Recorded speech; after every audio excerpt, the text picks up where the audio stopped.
Yeah, I gotta get the story. Go ahead. Go. Okay. What are you doing to me? It's okay. Nobody will tell me anything. What? So tell me what you remember. Were you here the day you put on the costume? Yes, I was there. It was in a corniche.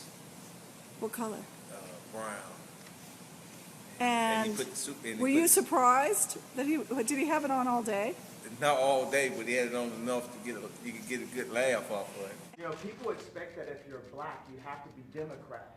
I've had conversations that basically said that welfare is the reason why a lot of black people end up being Democrat. They say, you know, first of all, it's a limit to amount of jobs. So the fathers lose the jobs and they say, we'll give you more money for having more kids in your home.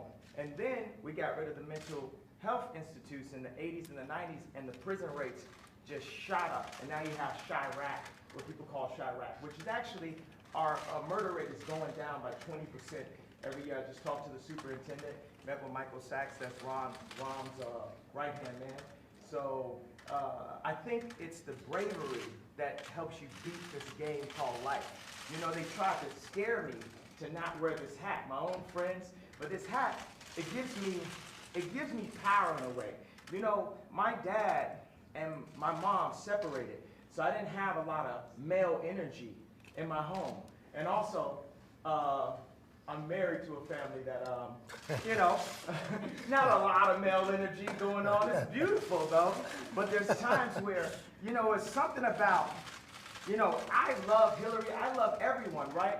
But the campaign, I'm with her, just didn't make me feel as a guy that didn't get to see my dad all the time, like a guy that could play catch with his son. It was something about when I put this hat on, it made me feel like Superman. You made a Superman. That's my favorite superhero. And you made a Superman cape for me. Democrats don't care that a flood of illegal immigration is going to totally bankrupt our country, because all the Democrats want is power. And don't forget, everybody that comes across the border, for the most part, they're going to vote Democrat. They're not voting Republican. They're going to vote Democrat. So nobody said they're stupid, but it's bad for our country. But they're going to vote Democrat. No matter what we do, they will be voting Democrat, and they understand that. That's why Democrats support programs like catch and release. That's why Democrats want to give illegal aliens free welfare, free health care, and free education. Give them a driver's license. Give them a driver's license. Next thing you know, they'll want to buy them a car. Then they'll say the car's not good enough. How about a Rolls-Royce? We want a Rolls-Royce. Made not in America, so therefore I hope that's not what we do. That's why Democrats want to give illegal immigrants the right to vote. Rolls-Royce disputes Schmidt's claim that he's sold more cars than anyone else, and they charge that he's mentally and emotionally unable to run his business. Charles Schmidt admits that his style may be flamboyant, but rejects outright any suggestion that he may be incompetent. I've been on this street since I've been 10 years old, washing cars, around automobile dealers. I know every facet of domestic, import. I love to sell. And that is something that this whole country has been built on. And when people want to take that away, it's, I think it's a shame. Schmidt argues that Rolls' decision to strip him of his dealership is all the more regrettable because his sales technique continues to pay off at a time when some other dealers are finding the going rough. Nobody needs a Rolls-Royce. I look at myself as a want creator. I make them want it because they don't need it. We have a different market today. We're not selling cars to the aristocrats any longer. I mean, in the United States, the great old families became second, third generations. They don't buy expensive motor cars. They understate their wealth, because they didn't make it. Their grandfathers made it. Schmidt's new breed of customers are people like this self-made department store magnate. He's bought 21 Rolls-Royces from Schmidt in the past 10 years. Other customers include a bevy of sporting celebrities, film and pop stars, none of whom would apparently appreciate the aristocratic type of salesman. Elvis Presley was a customer. He went to the Rolls-Royce dealer in Beverly Hills, and he put a Levi's on, and whatever, they didn't know who it was, and they put him out. He got numerous Rolls-Royces, and there was many, many other stores. Perhaps surprisingly, the rich and the famous don't always pay with money. Schmidt has sometimes had to resort to barter deals. Tell me how these barter deals work. So someone can come in here with an aeroplane and then come out driving a brand new Rolls-Royce? And I'll find a market for the airplane. I had here some years ago a yacht that took up this entire block.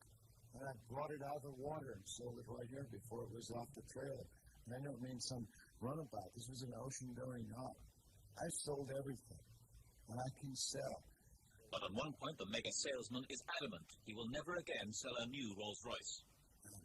If it takes the last dollar I have, and if I have to go in debt and wash cars, I will fight Rolls-Royce to the end.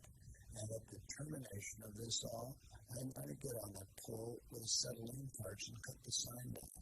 And I will never sell a new Rolls-Royce as long as I take a breath, and I'll leave in my will that no part of this company will ever sell a new Rolls-Royce again. To emphasize his defiance of what he terms Rose's stuffy attitude, Schmidt donned a Superman outfit given to him by a grateful customer. The fight against the British carmaker has, he said, only begun. Andrew Manderstam, ITN, St. Louis.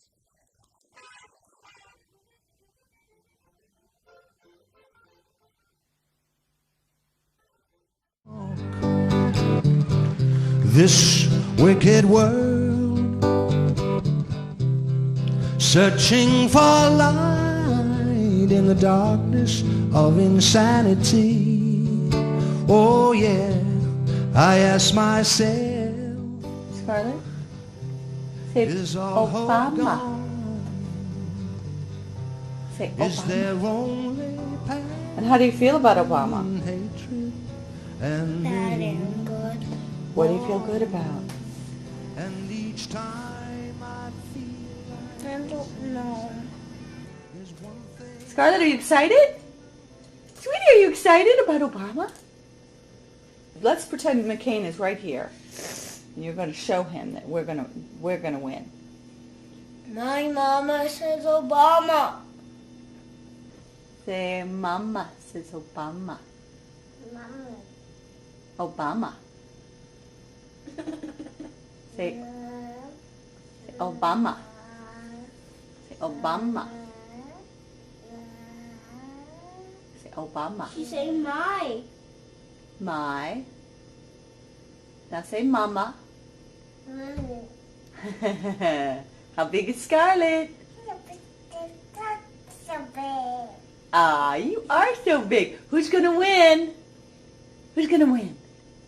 Who's going to win, Charlie? Who's going to win? McCain. Don't say that. Take it back. Say, my mama says Obama. I don't know. I don't know.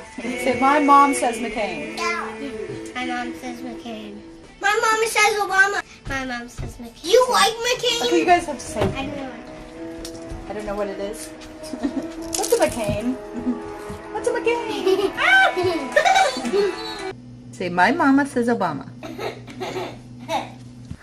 Say, Obama. Scarlett. Say, Obama. Obama. Obama. Scarlett. Say, Obama. Scarlett. Say, Obama. Obama. I love Obama because he stands for change. He represents change of the economy. Because the economy is at downhill right now, so we need the change. Wall Street, Obama's going to change all this. He's going to make it better than it is now. Better than Bush did. And that's why we're going for Obama. Let's go Obama. What do you love about Obama? Obama is everything to us right now. Do you remember the first time you saw him or heard him speak? During the pre-election, I saw him speak, and then Was there anything he said in particular, and you paraphrase, that he said that really got to your heart? I mean, pulled your heartstrings, and he because said, I know he he did mention about something about America. We need a change, and he's here for change, and everybody get together. Yeah. I remember that part. Are you gonna vote? You're not gonna vote? I am. I just haven't got a chance to register yet. No, I started registering, but will you get him registered? Huh? Will you get him registered? Register online. Will you take care of him? I gotta take care of a whole lot of other people. Just get him registered. Go online and register. Will you show him how? Because if that is what's standing between... No, I know how. I am going to do it. Do you talk about this with your friends? Everybody. Everybody's talking about it. Everybody's talking about it. And what's the vibe out there? We're all excited about it. Just excited? Yeah. Good. Because we feel like there's going to be a change pretty soon. Whoa, yeah. And each time I feel like this inside, there's one thing I want to know. What's so funny about peace, love, and understanding? What's so funny about peace, love, and understanding?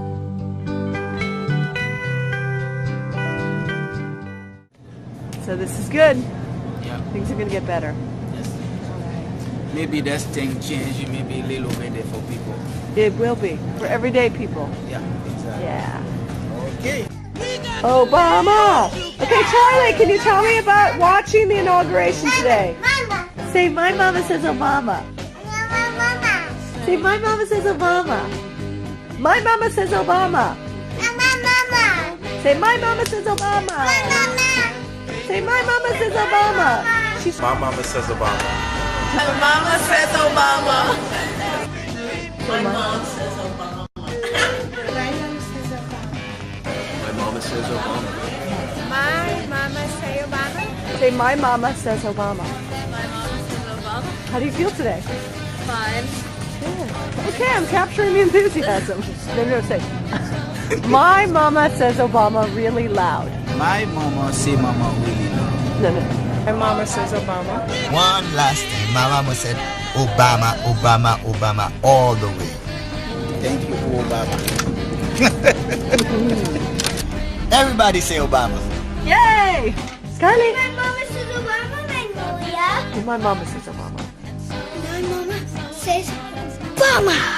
Do it again, but without putting it. Obama. Obama.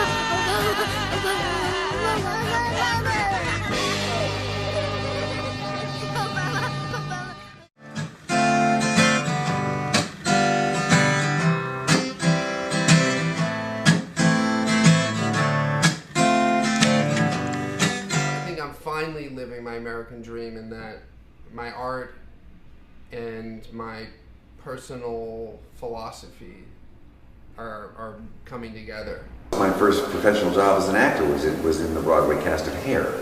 So, and every night we would go out there and we felt as though we were changing the world, that we were, you know, and in a certain small way that was true. I mean, people came and saw that show and their minds were changed. That's right. About and it their thinking changed. Part of American consciousness. And there was this generation. And then, of course, you know, it all sort of got put through the commercial meat grinder, right. And all of these beautiful ideas and songs and all of this stuff just got turned into a sort of wash of commercialization, and it ceased to mean anything. Little boxes on the hillside, little boxes made of ticky-tacky. The first little concert boxes, I remember going to little when I was junior high school, I think about 13 or so, I saw Pete Seeger.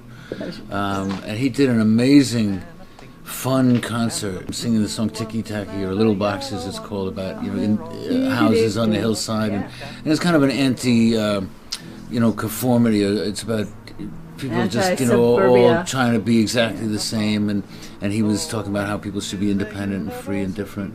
Where they all were put in boxes, little boxes, all the same. And there's doctors doctors and there's lawyers and business executives, and they're all made out of ticky-tacky, and they all the newspapers were shocked and horrified that the school system would allow communists to play in the schools. And they all. And I didn't really know what a communist was. I was kind of young. He was talking about people being equal, people being free, people loving one another, people not fighting. And I thought, well, what's wrong with that?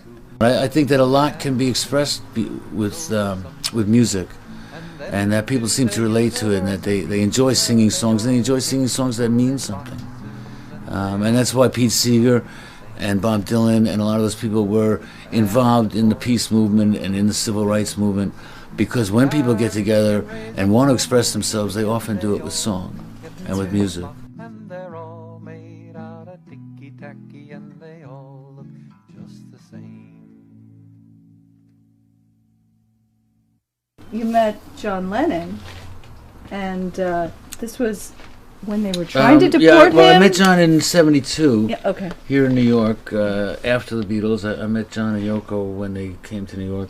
It was, I mean, somehow we just kind of hit it off. We got along well.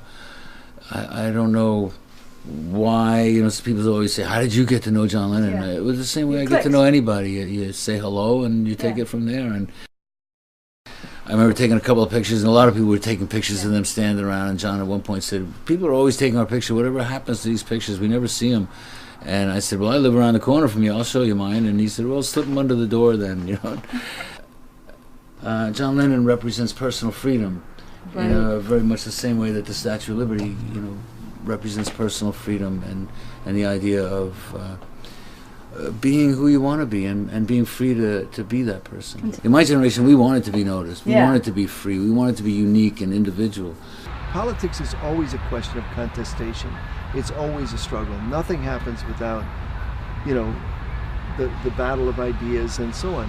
Bernadine Dorn, who is my partner, and I, and several other friends, went down to Grant Park. We got there about 9 o'clock, and I was overwhelmed by the experience. This is the night of November 4th, 2008, and I was overwhelmed in the first place just to see the convergence, to see 1 million people, all races, all ethnicities, all ages.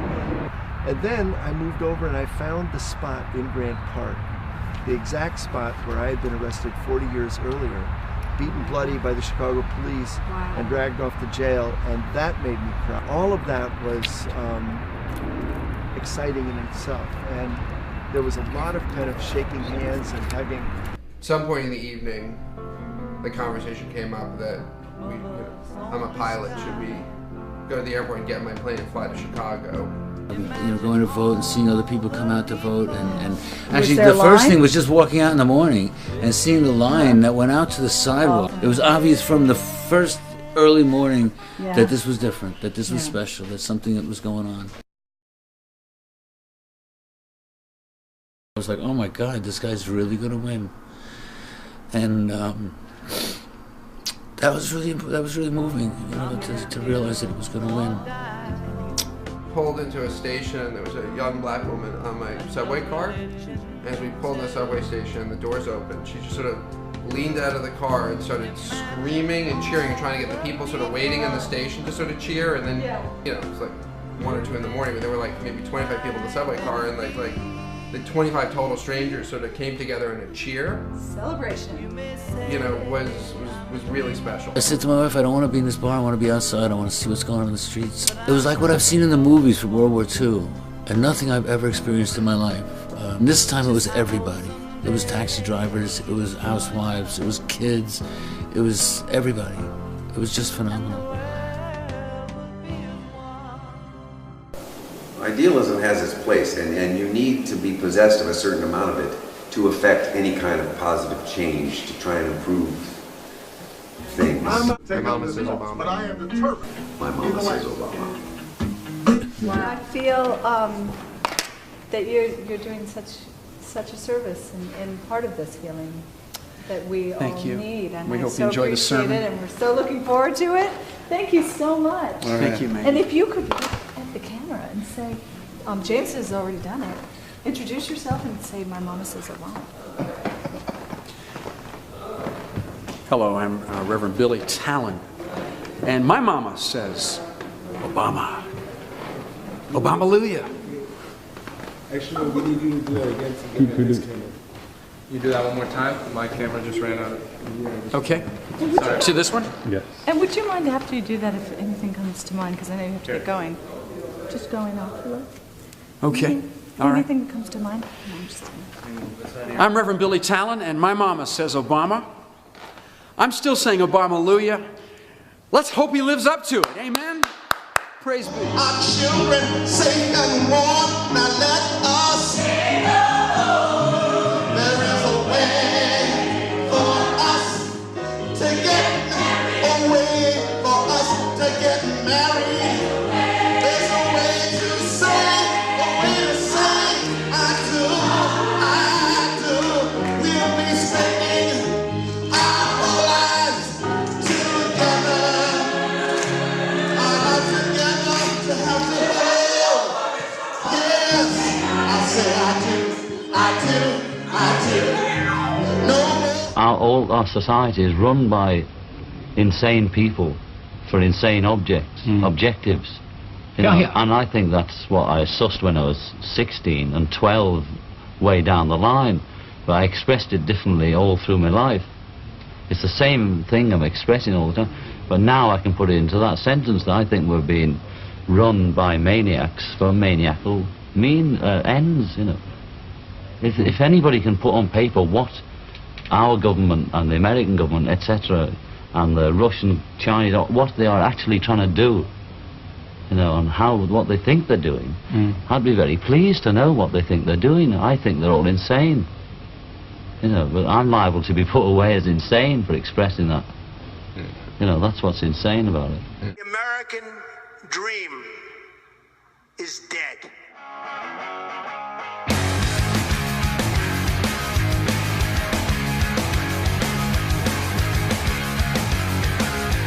Don't wanna be an American idiot.